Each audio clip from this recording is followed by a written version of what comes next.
What is up, everybody? Radar here with another WoT gameplay commentary. This will be a Platoon tactical gameplay commentary. I'm in the Pershing, and good old CloudedUnknown, as he's known as on YouTube, is in the Centurion. Now, platooning can be pretty fun in World of Tanks, without a doubt. Especially if you're using some form of communication outside of the in-game voice and text. Me and CloudedUnknown use Skype. Now, we're moving off to the east side here. There's a lot of heavy hitters in this battle, so we aren't necessarily up in the tier listing there. But we can do fine with what we have.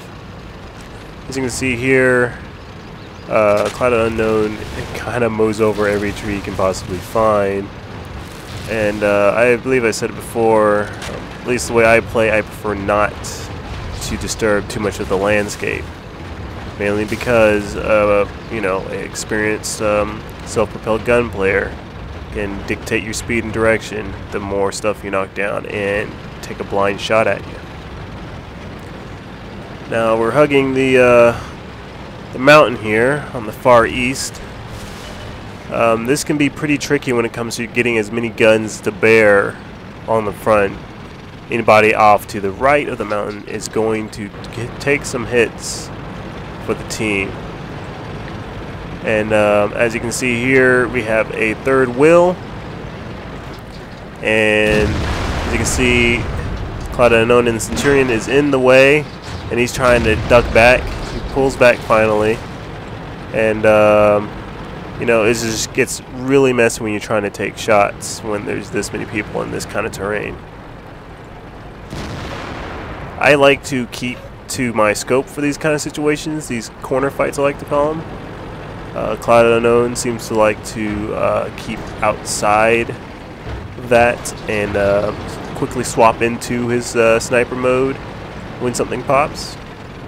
No real wrong way to do it. You just play it any way you're comfortable with.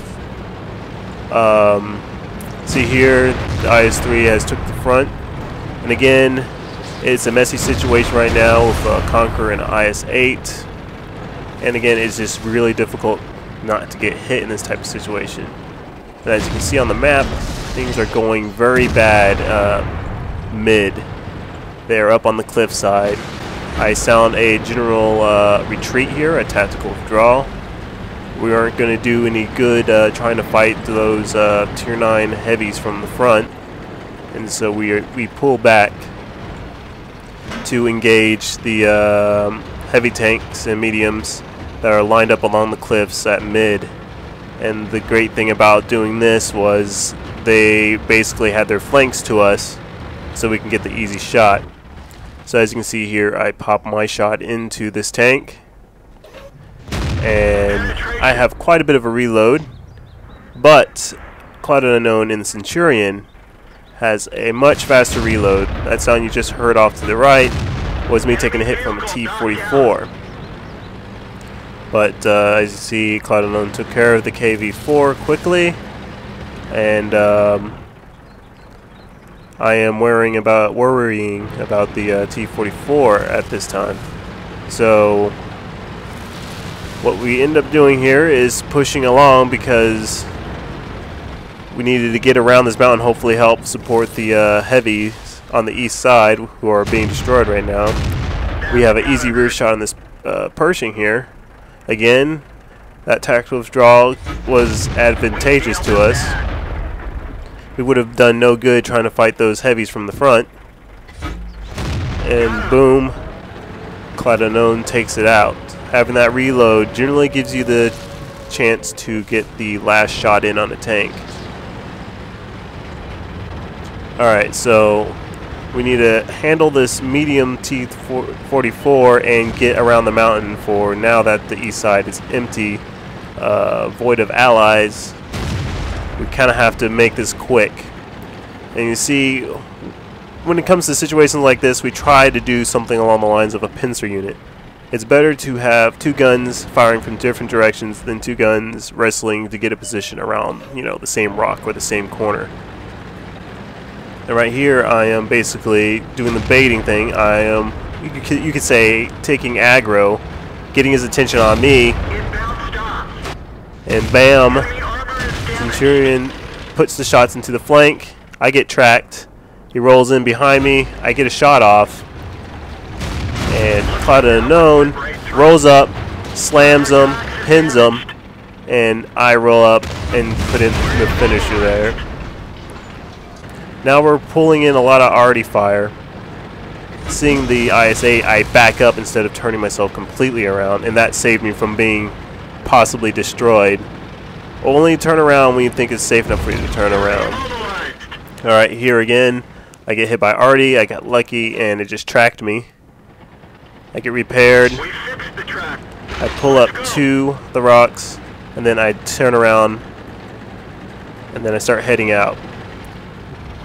You see, CloudedUnknown is going wide. We were thinking of going out to engage arty, but the smart thing to do at this point is to get away from the IS-8. If we try to pan out to the arty, take them out, the IS-8 would have had easily taken us out. Not to mention we have no good fix on where the artillery is.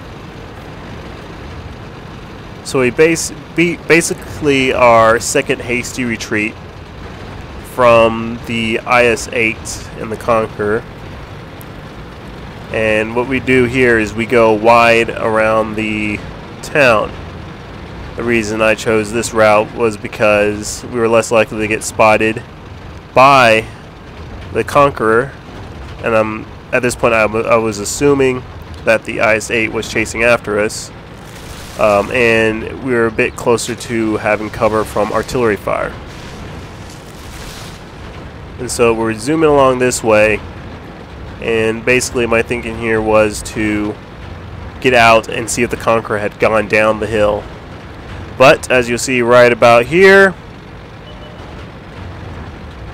there it is. The Conqueror actually kept up high, which is actually a pretty smart move on his part. But now, again, we have a good firing position for the Centurion, CloudedUnknown, and he is taking him out. I'm at this point watching for that tank destroyer and trying to keep cover from the artillery fire. And that Conqueror is at this point looking for me or trying to get at the IS-8. As you see, it's turned away, and so CloudedUnknown is getting some nice shots. And see, I'm trying to track. I'm not getting a good clear view, but again, the Centurion with the reload and a good shooter, CloudedUnknown, we basically have him pinned in. He lines up the shot and takes it. Boom, done. And so at this point, I was thinking going high, but then I saw that the IS-8 was in trouble versus the enemy IS-8.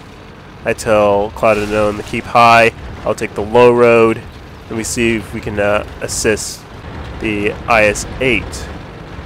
Now, unfortunately, we don't necessarily get there in time, and as you see, the friendly IS-8 gets taken out. But we have a good artillery team, so boom, done. So our next objective is to spot out and destroy the self-propelled guns. The one who has the advantageous position is CloudedUnknown on the high ground, and so he's rolling up to get along the north cliff side to help spot for enemy artillery. I, on the other hand, go to one of the favorite camping spots for artillery on the north side, and so I hope to spot him out there. What ends up happening here is GW Panther spotted and taken out. Penetration. I'm sure our artillery were trying to zero in on him. I didn't have a clear shot. CloudedUnknown did. He is now up to 3 kills. I spot the Hummel and I engage. CloudedUnknown actually ends up spotting the last artillery piece, as you can see on the map. But instead of him taking it out, he let me go and line up a shot to get a 3rd kill so we can have the Brothers in Arms achievement. And shots out. They're knocked. Bam. Brothers in arms. Good, well played game. Again, sometimes you should not stick your neck out too far against, insurmountable odds. Better to back up and try to reorient yourself at a more advantageous position. And being platooned and communicating via Skype, we managed to really do a good job of coordinating our attacks, our shots, and our withdrawals, and our movement. And that really kind of helped us win this game. Not to mention we had a good arty players on our team, which really helped us out. Thanks for watching this gameplay commentary. Please like, comment, and if you haven't, subscribe please. And stay tuned for more World of Tanks gameplay commentary, as well as other gameplay commentaries as I put them up.